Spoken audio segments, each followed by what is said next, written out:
especially for the 49ers. I know you've been going to a lot of Knights games recently. The hockey playoffs have been lit. But, what hasn't been lit? The 49ers draft class. It's been a trend over the last half decade, it seems like. And I know that I personally have been super critical of the 49ers draft. And I know that you feel most of the same way. I know you like some of the picks, and so do I. I don't completely hate all of the picks, right? But the issue remains that Lynch hasn't drafted a blue chip player since 2019. You could argue, unless you believe Lenore or Hufanga are blue chip players, because those are the only two that I think most people would consider. Or Ayuk, I guess, before he got, the whole Ayuk situation. But I just want the Niners to succeed, man. And at some point, as a journalist in general, you have to hold teams accountable, right? As somebody who covers a team, you have to hold them accountable. You can't just be okay with mediocrity. And that's kind of what's happened the last 30 years. I know they've gotten to a few Super Bowls, but they've lost every single one of them. And that has been because of whiffing on draft picks, right? Like 2023 was because Burford was at right guard, right? Like he shouldn't have been there. Shouldn't have even been in the fucking game if they had prioritized tackle or guard in the previous drafts, right?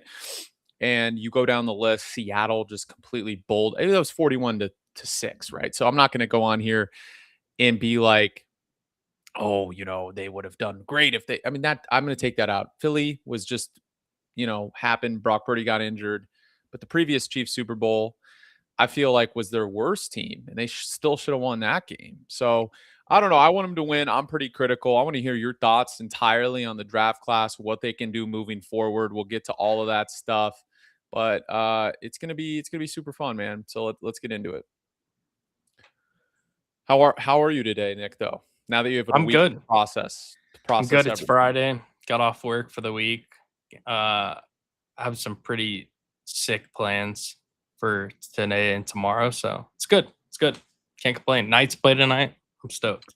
Well, they're gonna win the series tonight, I believe. Yeah, Aren't they three? that's They're up 3-2. Yep. I got bread on them to win the series tonight, so we'll see. Yeah, I have an overnight tonight, so I'm producing a few national radio shows, and I do that on the weekend. So I'm working 11 p.m. or 10 p.m. to 6:30 in the morning a.m. and then I'm going to sleep till 4 p.m. tomorrow Pacific time. So long night for me. I'm hoping the Lakers can find a way to win, but my goodness, I truly believe they're going to become the first team to blow the 3-0 lead because they're just so bad. I don't know. I have bread on the Lakers tonight, so I think they win. What? Why, dude? Scott Foster's literally the extender. Yeah, it's good value though. Of course. The Rockets are ass, bro. The Rockets are but did you see the way the Lakers have been playing the last few games? They're ass too. Yeah, but I mean, what was it, 2 games ago? That was one of the worst blunders I've ever seen from what the Rockets did. So I feel like LeBron will play with some sense of urgency tonight though, because he doesn't want it to go to the 7th game. And I think there's definitely more pressure on the Rockets still because they're still down 3-2, right? Like if the Lakers, God forbid, lose this game, they still have a game 7 at home. Where they'll probably win, right? That's the difference. You could even say Luka might come back for that game, right? You could put that out there. Hopefully they get it done tonight, but there's definitely still a lot of pressure on the Rockets. I don't expect them to shoot as well as they did the other night in LA too. They hit 35% of their threes. Tari Eason was hitting threes. Amon Thompson hit a 3, and I was like, dude, there's no freaking way. Yeah. But anyways, hopefully we'll see. There's some good playoff games going on. Back to the 49ers here. And look, I said it today. I mean, there's been people that have crucified the 49ers draft class, and we'll go over it, and I'll start sharing my screen with the draft tracker. Let me just pull it up. And I did this with Tyler, and obviously Tyler is very critical. I would say honest, but he's also look, unless they were going to pick the guys that were supposed to be there, he was going to hate it either way. Yeah. And that's fine. I get that because he's just ticked off with Lynch too. But I'm just going to pull it up really quick so we can share the screen here. NFL draft tracker. Let's go round by round because I'm still pissed about them whiffing on value. Now it remains to be seen if Stribling becomes a good player or if Black becomes a great player. I still believe both of those players will be really good players. There's no doubt. Stribling's a great blocker. He obviously has speed. Like Black, I feel like is probably going to be an 1,000-yard rusher for us this season if McCaffrey gets hurt. Like I Yeah. think he's ready for NFL snaps. He's the best pass protector in the class. Like I think there's a lane for him to eclipse Jordan James and end up being the RB2. And then, McCaffrey had 500 touches last season. So Yeah. Black could end up starting. And I still would confidently say that both of those are bad picks because of where they were drafted.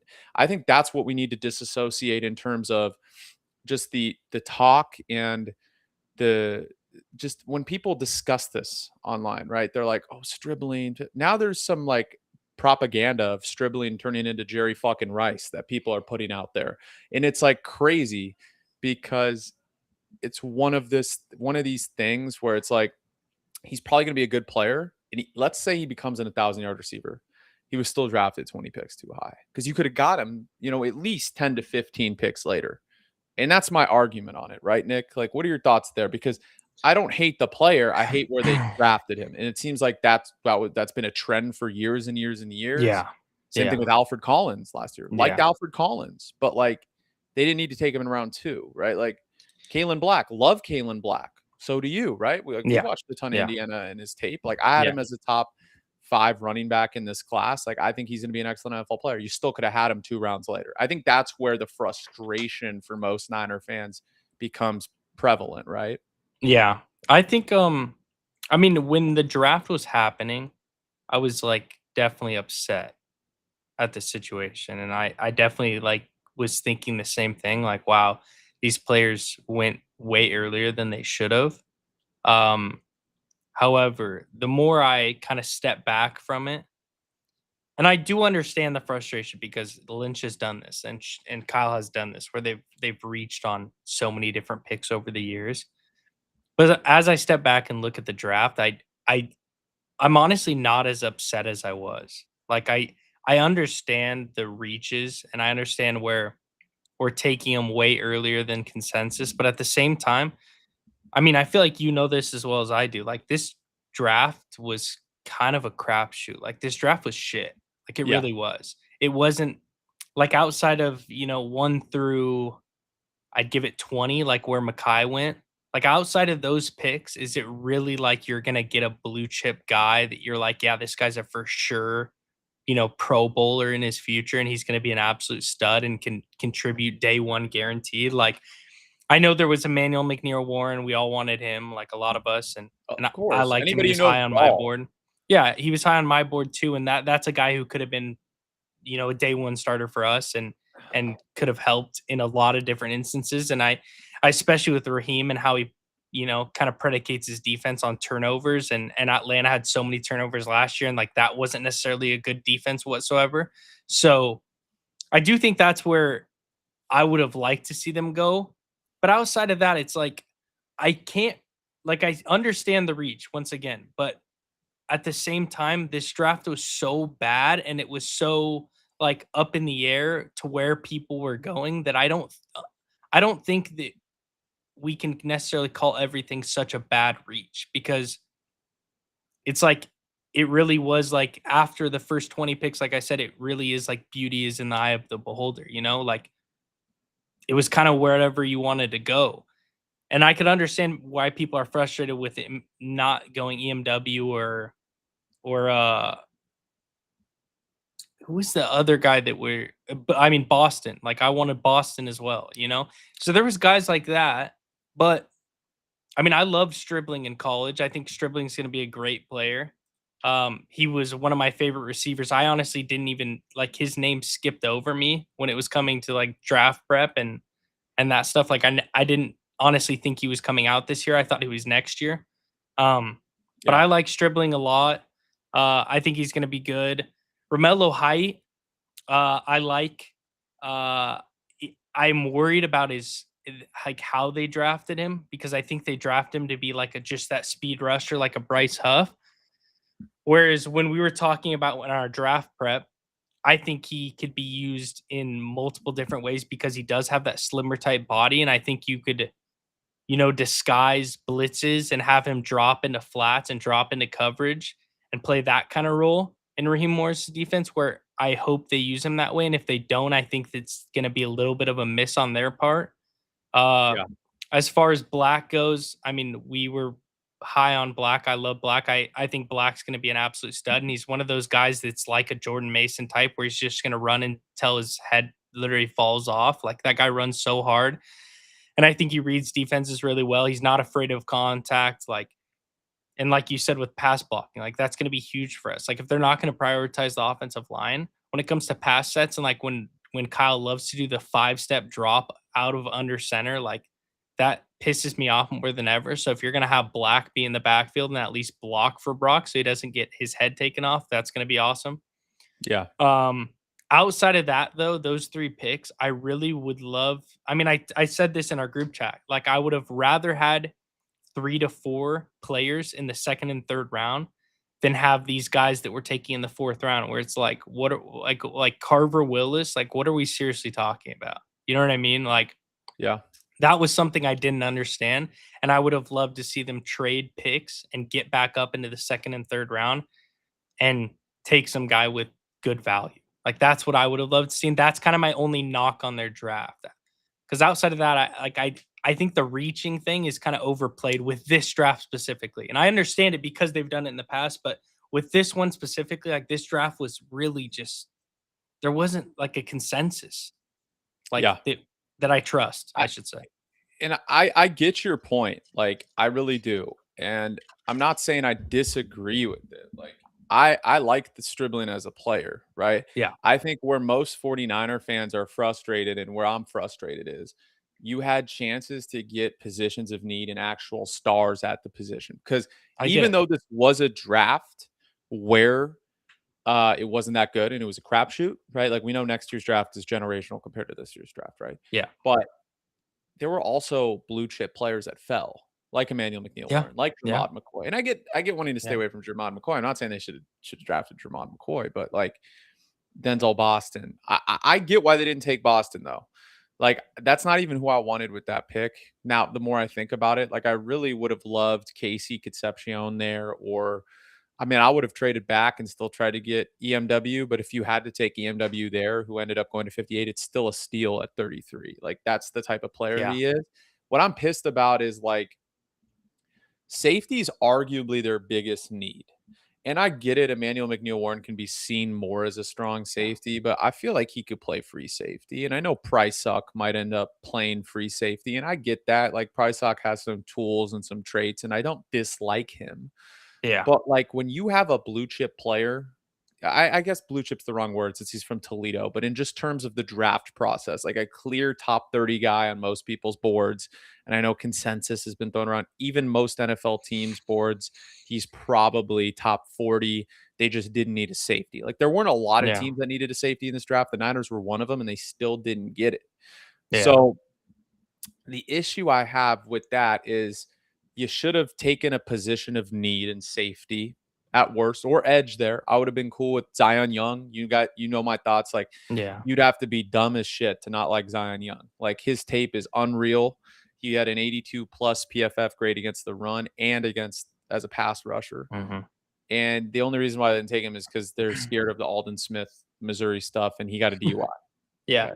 I'm tired of this fucking high character shit too. It doesn't win Super Bowls, bro. Like, the Chiefs have had legit horrible human beings on their team. And I'm not saying you have to go and get horrible human beings. And I'm not saying Zion Young is a horrible human being. Yeah. But Zion Young, like, a DUI is not like he killed somebody. Come on. Like, Yeah. Jalen Carter was drafted. I get wanting to stay away from a guy like Jalen Carter or staying away from a guy like Reuben Bain. I get it, right? Like, they actually killed people, quote unquote. Now, I'm not saying like they were at least, you know, they were in a situation where there was some reckless driving and people were killed. But like, I'm sick and tired of the Niners just like, gold helmet.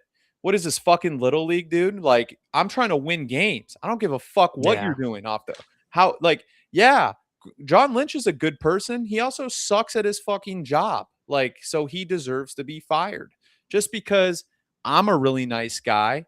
Let's say I'm working at the radio station I work at, and I keep fucking up editing podcasts and stuff. Oh, but Brandon's a nice guy. Let's not fire him. I should be fired if I'm fucking up every podcast and fucking up. You have to. This is life. This isn't a fucking, participation trophy. You know what I mean? Yeah. It's like, that's why when I have kids, I'm throwing away their participation trophies. We don't play for that shit. We play to No, hell win. no. And Yeah. this organization is fucking soft, and I'm sick and tired of it. You know what Yeah, I I mean? get it. Like I'm sick and tired of it. Gold helmet. I don't give a shit that Stribling's a great human being. I want him to win football games for me. Like, yeah, of course you would want great human beings that can also win you football games. But it Yeah. seems like time and time again they pass on blue chip type of players like Zion Young, Emmanuel McNeil Warren, because they're just not as high character as like a Stribling or a Kalen Black. And what has that gotten them? It hasn't gotten them a Super Bowl. It Yeah. hasn't gotten them a Super Bowl. And they were close to winning Super Bowls, you know, when Alden Smith was there, obviously. And I know you don't want another Alden Smith, and I get that, but it's not like Zion Young killed somebody. You know what I mean? He had a Yeah. freaking DUI. Zachariah Branch, right? Got arrested last. Stupid shit. Shouldn't have been arrested. But okay, Yeah. was arrested. I bet you immediately off their board because of that. That's some one possible. of the big issues I have with this team is we're looking for great human beings. This is about winning. There are lives on the line. Like, this isn't about, oh, he's a nice guy, let's reward him. Like, you Yeah. want him to win games and be a nice guy? Sure, I get that. And all of this bullshit coming out about Stribling could have been available in like 10 picks or 20 picks. I don't think he would have been there in 20 picks. I do believe that there were teams interested in him in the 40s. However, you could, if you really liked him, you could take an EMW there at 33 or Zion Young, right? You fix one of the needs. You have edge rusher and safety, their two biggest needs. Then you could have traded one of those dumb 5th round picks where they took Enrique Cruz or Carter Willis, one of the 4th, and moved back up to 48. Yeah. Traded your 58 and maybe one of those 5ths or a 7th round pick. It didn't take a lot. You saw this draft, Nick, Yeah, to it trade didn't. back up. If you truly liked Stribling that much, I would have loved Stribling at 48 or 49 if they traded up for him. I would have been like, okay, cool. I get it. They had the balls to go take this guy they really liked. That was rising up boards. Like, all of this bullshit we're hearing, AFC South teams wanted him. Like Bucky Brooks, who I've worked with at Fox Sports Radio. Very nice guy. Great at his job. He's probably right. The Jaguars and other teams were definitely interested. Yeah. But we knew that because they took Carnell Tate in round 1, the Titans weren't going to fucking take him at 35, 34, 35 or whatever, right? We knew that the Texans had bigger needs than to take him. They had D-line and O-line. That's true, but the Texans have been always And the fucking Colts draft the didn't- wide receiver. The Colts didn't have a pick till 47. Yeah. So, like, It's just I understand your point, and I agree with you that it would have been nice to do that because I mean that was my point that I was making as the draft was happening. Like after we had traded back and we were headed into day 2, the night of the end, at the end of the first round that night was when I sent that message saying that I would love to have 3 to 4 players in the 2nd and 3rd round and fuck the rest of the picks. Like I did say that. However, I don't also mind them. Like, I don't know. It's tough because do you really think that they were going to like the only option is what you said, like take EMW or Zion Young and then trade up. Like they weren't going to trade back again after they had already traded back twice, right? Like we're not making our first pick at 50 when the draft is ass. Like we're not making our first pick at 45, 48. You know what I mean? So yeah, that's where I don't have a problem with it. Like they got up and got their guy. And like as much as people want to say like, oh, consensus was 75 on Stribling, I promise you it was not in NFL rooms. Like it just wasn't. In the draft rooms, it was not 75. And I agree with you. Like I think he was going to go somewhere. If we didn't take him at 34, he's probably going to go somewhere in the early 40s, like not too long like, after look, us. we also needed a guard.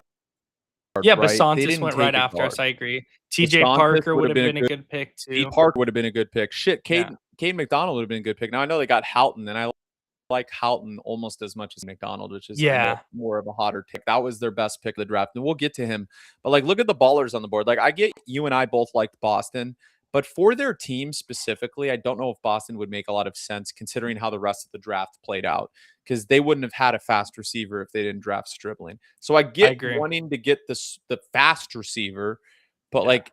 And they've always missed going fast receiver later in the draft. Always have missed. 100%. And I get that completely. Yeah. And what I'm saying is they should have just traded back up to 46 or 47 if they truly wanted that player. And it wouldn't have costed much because the Chiefs literally traded up to the 6th pick from the 9th pick, and it took a 5th rounder, basically. Yeah.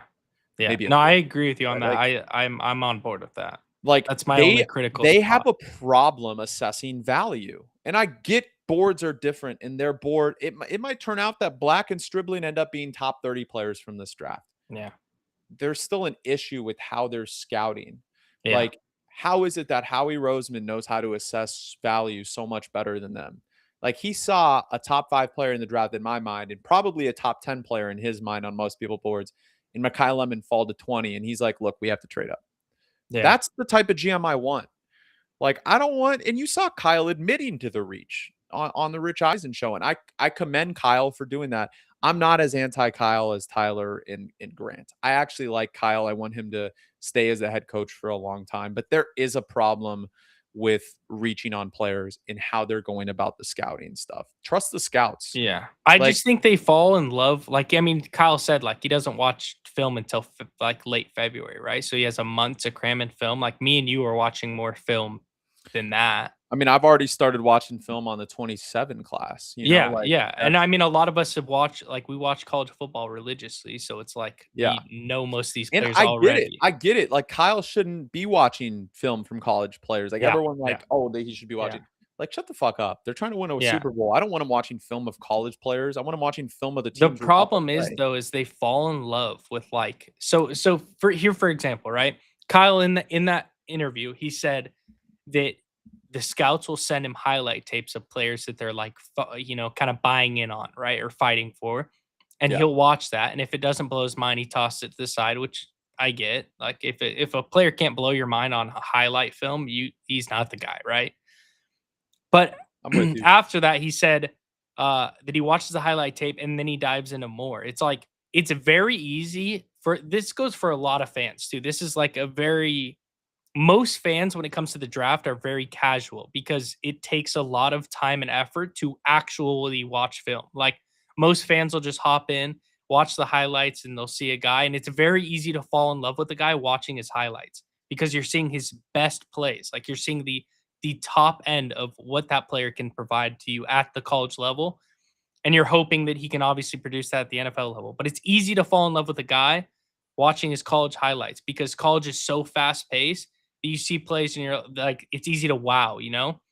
And so that's my problem is I feel like they're falling in love with Yeah. guys too soon. And that's what makes them get conviction. And then they go with guys early. And so I don't mind with them being like convicted because that's a good thing. You want to be convicted on a player. But I think it's just I don't even know what the solution is. Like I really don't, but I just feel like they fall in love with a guy too early because of a highlight tape. Yeah, I'm with you 100%. I don't know why my TikTok isn't going to portrait mode. Hold on. Okay, also too, Terry, I love you. You know I love you, but to say they literally use their first pick on a run blocker and a fast Juwan, like don't act like he's anything like Juwan Jennings coming out of college because Juwan Jennings in college was nothing like Stribling. Nothing like Stribling. So it's like you're comparing like apples to oranges, like to be honest. Yeah. I'm with you. I'm trying to fix my live. I don't know why the TikTok is. Like Jawan's a good possession receiver. He's a good third down target. He's good in those tight contested areas, but Stribling is so much more than that. Like Stribling's gonna be a guy. Like I'm excited to see how Kyle uses Stribling because I think Stribling could be so fun to watch. I'm with And he's you. something we haven't had in a long time. Like Debo was so fun to watch in that 2020 season and 2021 season. But Stribling's like bigger body, faster. Like he might not absorb hits like Debo, but how he's gonna get used by Kyle is gonna be so sick to watch. Like I will say that. I'm with you 100%. I don't know why this isn't coming up. So I am going to end this and then go back on really quick. Is that okay with you? Like, we're gonna do Yeah, I a don't. like a It's your stream. probably a few more, but hop back on YouTube in about 30 seconds, guys. I'm just gonna fix this. I don't know why it won't let me add channels while we're actually watching.